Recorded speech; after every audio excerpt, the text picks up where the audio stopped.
Good morning mga bossing. Day 2 na ng ating North Loop. So, ang oras na to ay 4:00 ng umaga. So, natandaan na yung mga kasama naming rider na babae na nagluto na rin sila ng mga pagkain para hindi na kami kumain sa labas. So, mga bossing, sorry, ito nag-ready na kami. Nag-i-impake na kami ng mga gamit. So, mga bossing, tara kain tayo. So, nag-prepare yung mga girls ng pangumagahan natin para may lamahintian natin bago tayo bumiyahe. So, pagkatapos ito, bossing natin kumain na aalis na rin tayo. Ayan, shoutout sa mga kasama ko. Ayan, salamat sa maagang paghahanda ng pagkain para sa atin. Ayan. So mga bossing, diretso na tayo sa ating biyahe. Dumaan tayo sa Malig, Quezon, at pagpasok natin ng Quezon mga bossing, ito na agad nating naabutan. Napakapag mga bossing.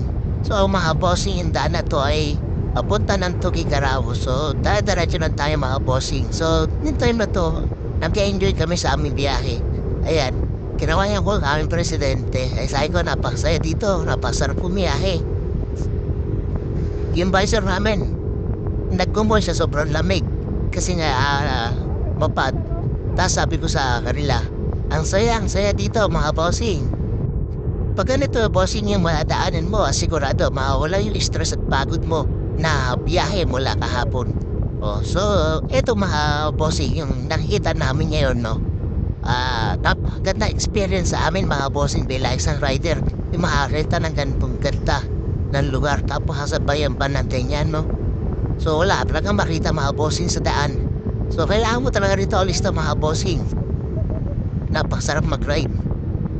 Kasi iba yung nagiging dulot sa aming mga rider pag nakakita kami ng mga ganitong kagagandang view. So dito mga bossing, tuloy-tuloy lang yung ating biyahe hanggang makarating tayo kay Enrile. Paglagpas natin na Enrile, maladaanan din natin ang kahabaan ng tuloy ng Tugigaraw. Pagpasok pa lang po ay makikita nyo na ang ganda ng kanilang tulay mga bossing.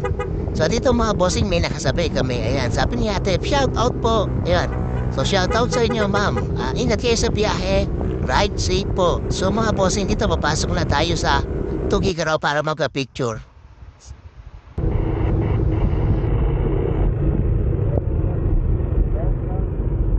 Welcome to Gigaraw.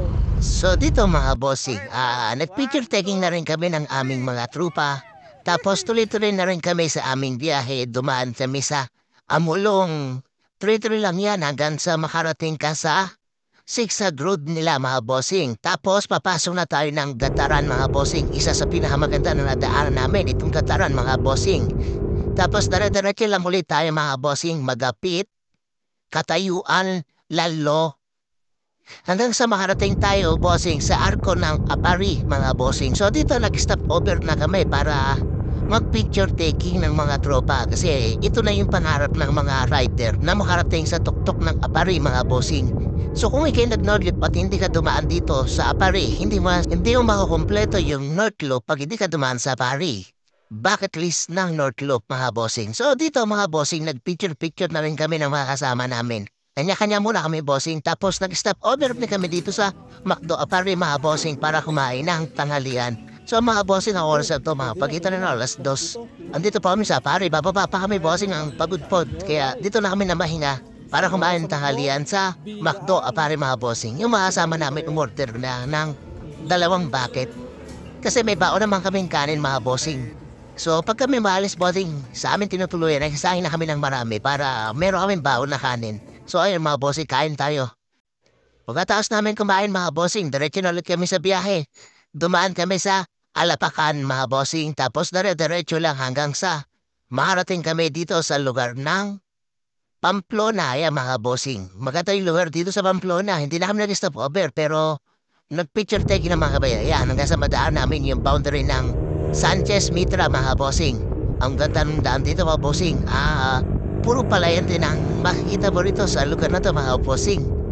Tapos diretso lang ulit hanggang sa makarating tayo bossing sa lugar ng Claveria mga bossing. So ayan, pasok na tayo sa Claveria mga bossing. Haba rito ng tulay. So ayan, dito mga bossing, inabutan na kami ng ambon. Ang di namin inaasahan bossing, aabot na kami ng dilim na naman sa daan. So ayan mga bossing, okay pa naman yung biyahe natin, hindi pa masyado malakas sa ulan na yan. ambon-ambon pa lang pero dito nakangamba na rin kami kung saan kami tutuloy kasi inabutan na kami ng dilim dito sa Claveria. So mga bossing, andito na tayo sa Santa Pracedes mga bossing. So dito, malakas na yung ulan, nagkapote na kami mga bossing, hindi na namin kaya yung ambon kanina, kaya nagkapote kami, baka magkasakit kami kasi mahaba pa yung biyahe. So dito mga bossing, iniisip na namin ng mga kasama ko kung saan kami tutuloy kasi malayo pa yung pagudpot. Buti na lang bossing, may nag-offer sa atin na meron daw siyang kakilala dito sa may Playa Ortega na matutuluyan. So, doon kami muna bossing tutuloy. So, hindi na kami itutuloy ng pagudpot para makapagpahinga kami na mas maaga. So, mga bossing, so nakarating na rin kami dito sa Playa Ortega. Tatapusin ko na yung video dito mga bossing, makakapagpahinga na rin kami. Sobra lakas ng ulan mga bossing dito. So, ayun mga bossing, maraming salamat. Safe kami nakarating dito sa Playa Ortega at dito na kami matutulog mga bossing. Tapos na rin kami kumain na mga bossing. Hindi ko na binidyoan kasi pagod na rin. So mga bossing, see you soon sa next video sa paglalakbay namin dito sa North Loop Part 3 mga bossing.